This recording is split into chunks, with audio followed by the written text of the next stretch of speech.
So today we're going to cover part 2 of this set of slides. In the previous section we covered probably the first half of the slides, so just kind of advance forward until we get to the trig identities.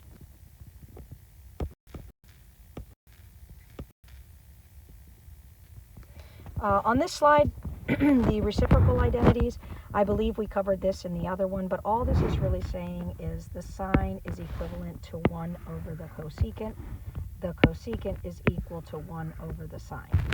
Okay, and so we just treat it as reciprocals. In other words, if the sine of theta is 3/5, I know that the cosecant of theta is 5/3. I don't really need to do it like this. I'll show you how that works, however. Okay, so again, sine theta equals, or let me do, it's actually the second one. Let's start with, let me start with the cosecant. Let's say I'm looking for the cosecant theta, right? And I have the sine. Let's say I'm given the sine. Okay, I know, again, it's 1 over sine theta. So cosecant theta equals 1 over the sine. The sine is 3/5. Well, 1 over 3/5 is 1 divided by 3/5, which means it's equal to 1 times 5/3, which equals 5/3. And as you can see, yes, 1 over the sine will end up equaling the cosecant. However, it's much easier to just flip it. Okay, but again, you just kind of want to know where that comes from. When we get to the solution intervals, the Pythagorean identities, and the quotient identities, this is definitely where we want to spend a little bit of time. Just so you know, we're going to go over the Pythagorean identities and the quotient identities for several chapters to come. Those two identities will be on a cheat sheet that you will be able to refer back to for your quizzes and tests. However, it's still important to be able to understand them, memorize them, and you do have to learn how to apply them, okay? Now, the solution intervals is what we're going to talk about right now, where we're basically saying that the sine of theta is always going to fall between -1 and +1. And the cosine is the same thing. So it's going to have a minimum value of -1, and it's going to have a maximum value of +1. And that's for your basic sine theta or cosine of theta. How this looks on a graph, we're going to graph sine and cosine functions in the future. They're oscillating functions. You're going to see what happens here. For example, I'm just going to do a basic sine graph. And what happens is, how this works is the basic sine graph is a wave. It starts at the origin, it goes up to 1, goes back to 0, goes down to -1, goes back to 0, and it causes kind of like this wave. And the wave goes on, it repeats this pattern, and it goes forever to infinity to the right or the left. And if you notice, it's going to have a peak and a trough, like the high point and the low point, and it's going to be 1 and -1. So anytime you're looking for the sine of a number, it's always going to be like sine of some angle, you know, sine of theta is going to be some decimal, like between 0 and 1 or 0 and -1, like 0.715, or maybe negative 0.43 or something like that. But it's always going to be this. And mathematically, if you think about it, remember that if you're thinking of a right triangle, the sine is the opposite leg y over the hypotenuse r. Well, in a right triangle, you know the hypotenuse is the longest side in the triangle. So it's going to be a shorter side over a longer side. And shorter over longer means your fraction's always going to have a denominator that's bigger than the numerator, which means it's always going to be a fraction between 0 and 1 or 0 and -1. So that explains that. For the second ratio, not ratio, but interval, it says that secant and cosecant is either going to be less than -1 or greater than +1. And that makes sense too, because if I take this sine and I do let's say I do the cosecant of theta, right, the same theta as up here, I know it's going to be r over y. So now I'm going to have the longer side over the shorter side, which means it's always going to be equal or greater than 1, because the numerator is most of the time going to be greater than the denominator. And so when we go to graph the secant and the cosecant functions, you're going to see that what we're going to end up doing is the graphs are going to be like these parabolas that pop off of either the high point of the sine curve or the low point of the sine curve, or the high and the low of the cosine wave. So again, we're going to learn that in the future, but these would be like your secant graphs or your cosecant graphs in blue. So again, you see the ranges from 1 up and from -1 down. And tangent and cotangent, those are, just different. Those can be any value. So you're not restricted. You don't have a range of values. It's really all real numbers. When it comes to the Pythagorean identities, you're going to want to memorize these, I think, but again, you'll have the paper to refer to. This is the most popular one. It's the one we use a lot. And when you see sine squared theta, that just means that whatever the sine of theta is, you're going to square that sine. Whatever the cosine of theta is, you're going to square that cosine, and so on and so forth. And these last ones are just quotient identities. They're just shortcuts. For example, let's say the sine of theta over the cosine of theta equals tangent of theta. This is an identity. Again, you can use this or this, but I'll show you how you get there. The sine of theta, is y over r. The cosine of theta is x over r. And we know that tangent, okay, or let's not do that. Let's just do sine over cosine. Let's just put it over it and show you how it relates to tangent. Whoops. Okay, so x over r. So if I do sine over cosine, that means I'm doing y over r all over x over r. And when I actually do the math on that, that means y over r divided by x over r, which is stay, change, flip. And notice that the r's cancel, and I get left with y over x, which is the tangent of theta. And so I just kind of proved that this became that. It's just that once you memorize that, you don't have to do all this work to prove it. So now let's answer some questions using those identities. And yes, you can refer back to those identities whenever you need to. So this question is saying, find the sine of theta. It wants the sine, and it wants the cosine of theta if the tangent of theta is 4/3. Now, it's important in what quadrant it is, and it tells me that it's in quadrant 3, okay? So, again, I can use the identities to solve this, and I can also solve this the long way using the right triangles and Pythagorean theorem. However, when we tell you to use the identities, we want you to use the identities, and you cannot solve it any other way. So I have to use the Pythagorean identities from the previous slide to solve this, okay? So when I go back to those identities, there's one identity that says tangent squared theta plus 1 equals secant squared theta. So since I know that secant is related to cosine, it's the reciprocal of cosine, I think I can eventually get to the cosine using this method. So that's what I'm going to do.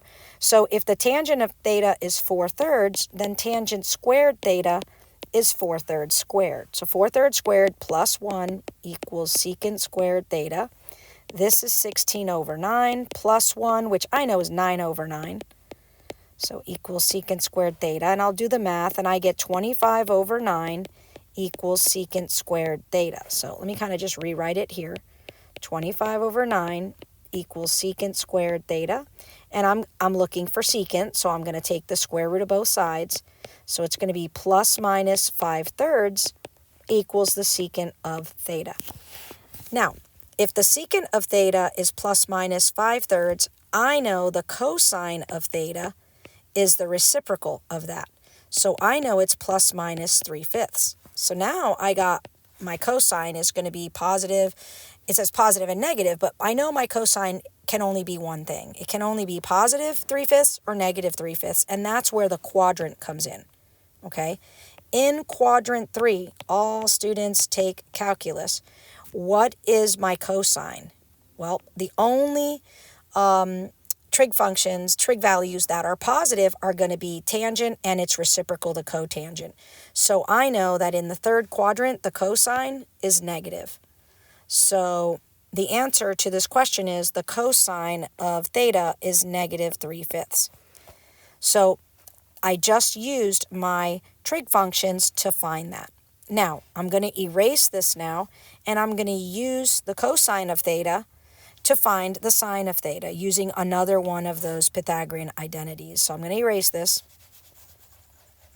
Or actually, I'm not going to erase it. I'm just going to extend over to here. So now I need to find the sine. So there is another Pythagorean identity that says sine squared theta plus cosine squared theta equals 1. So again, I don't have the sine, but I do have cosine. And cosine I found was -3/5. So if I square that, I'm going to be able to solve for sine. So plus. So I get that's 9/25 equals 1, and I'll call this 125/25 to make the math easier. What I'm going to do is I'm going to subtract 9/25 from both sides. And I'm going to get 16/25 square root plus minus square root. And I'm going to get the sine of theta is plus minus 4/5. And once again, I have to look at my quadrants. It's in the third quadrant. Only the tangent and cotangent are positive. So I know that this is a -4/5 for my sine as well. And so there I found the sine and the cosine using the trig identities, okay? This was one trig identity that I used, and this was another, basically the Pythagorean identities, okay? And so that's how we would want you to solve. Now, for those of you who are wondering, why do I have to do that? Like, why can't I just solve it using, the methods I know, where I can use the x and the y as an ordered pair? Again, we need you to be able to do both, because in some instances you can only do one method, and we need you to know how to do them, okay? So again, we go to the second example. I come over to here. It wants cosecant, and it tells me the cotangent is -1/2. This one's easy. This one has a Pythagorean identity that uses these exact two things. And it says that 1 plus the cotangent squared theta equals cosecant squared theta. And so here I'm able to just plug in the cotangent is -1/2, so I'll square it. And I'll end up solving for the cosecant. So it's going to be 1 plus 1/4 equals cosecant squared theta. This is 4/4, so it's 5/4 is cosecant squared theta, square root, and I get that the cosecant of theta equals plus or minus square root of 5/2. And again, I have to ask myself, is it plus or minus? Well, it's in quadrant 4. In quadrant 4, I know that the cosine and the secant. So cosine and secant are positive in that quadrant, so cosecant is negative. So I know cosecant theta is negative square root of 5/2. Here it wants the value of the 6 trig functions of an angle in standard position running through -4, 0. Now here they don't ask you to do any identities or anything, so this is more the traditional. Now if you notice, the location of this term, this is an angle that goes, there's the beginning. Let me kind of do it in a different color. Here's the standard position with the initial side on that x-axis to the right. It goes through point -4, 0.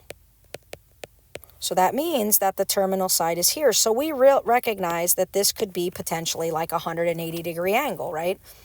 Now, what points do we use? Yes, you can use -4. However, we taught you that when your point and your terminal side goes through a point that's on one of the axis lines, we told you we would prefer that you use -1, 0. We prefer that you focus just using -1. It's all the same. It all refers to the same angle.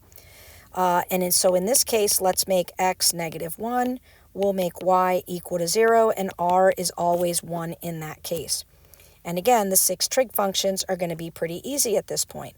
So I know sine theta is going to be y/r, which is 0. I know cosine theta is going to be x over r, which is -1/1 or -1. And I know tangent theta is going to be y/x, which is 0 over -1, which again is 0, okay? Now I'm going to go to the reciprocals. I know the cosecant of theta is going to be 1 over 0, which is undefined. I know the secant of theta is going to be 1 over -1, which is still -1. And I know the cotangent of theta is going to be x over y, which is going to be undefined. Okay? And so these are my 6 trig functions, okay, of this scenario, of this slide. And last but not least, you come up to these where now you're going to apply, again, the same strategies that you did before for the quadrantal angles. These here, this is 3 times the secant of 180 minus 5 times the tangent of 360. So again, when you get your test, I highly recommend you sort of write these angles down, these basic angles. Remember, this is also 360. And you write that ordered pair that we talked about. You're going to go 1 unit on those axis lines. So 1 to the right is 1, 0. 1 up is 0, 1. 1 to the left is -1, 0. And 1 down is 0, -1, okay? And your r is always going to be 1. So again, let's look at which ones they're asking you for. They want the secant of 180 degrees. So the secant, well, in this problem, this part of it is secant 180. So secant of 180 degrees, my x is going to be -1, my y is going to be 0, and my r is going to be 1. The secant, I know, is going to be the reciprocal of the cosecant. So cosecant is x over r. So this is going to be r over x, or 1 over -1, which is -1. So far I've got 3 times, let me just kind of do it a little bit over. So I've got 3 times -1 minus 5 times whatever the tangent of 360 is. So again, tangent of 360, I know it's going to be y over x, and at 360 degrees, I'm going to be using 1, 0. So x is 1, y equals 0, and r is always 1. So y over x is 0 over 1, or 0. So 5 times 0. So 3 times -1 is -3, minus 5 times 0 is 0. So my answer here to this whole problem is -3. Again, here, simplified tangent of 360 plus 4 times the sine of 180 plus 2 times the cosine squared of 180. So again, let's kind of take our time here. At 360 degrees, my x equals, I'm going to use the ordered pair 1, 0. So x is 1, y is 0, r is 1. You just kind of write these down, right? At 180 degrees, I'm going to use the ordered pair -1, 0. So x is -1, y is 0, and r is 1, okay? So now we're ready to do like the math part of it, right? So let's do tangent of 360 is going to be y over x. And for the 360 one over here, y over x is 0 over 1. So it equals 0.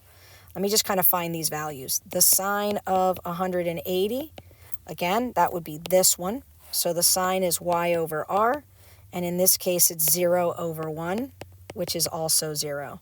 And the last one is the cosine of 180. Just finding the basic values. I know it's x over r, and I'm back to the 180 degrees, so x is -1, and y is 1, so the answer is -1. So now I'm ready to plug these 3 answers in to the original problem. So the original problem is the tangent of 360, which is 0, plus 4 times the sine of 180, which is 0, plus 2 times the cosine of 180 squared, so -1 squared. So this is 0, this is 0. All I get here, -1 squared is 1. So 2 times 1 is 2. And so this equals 2. And again, you really want to memorize that.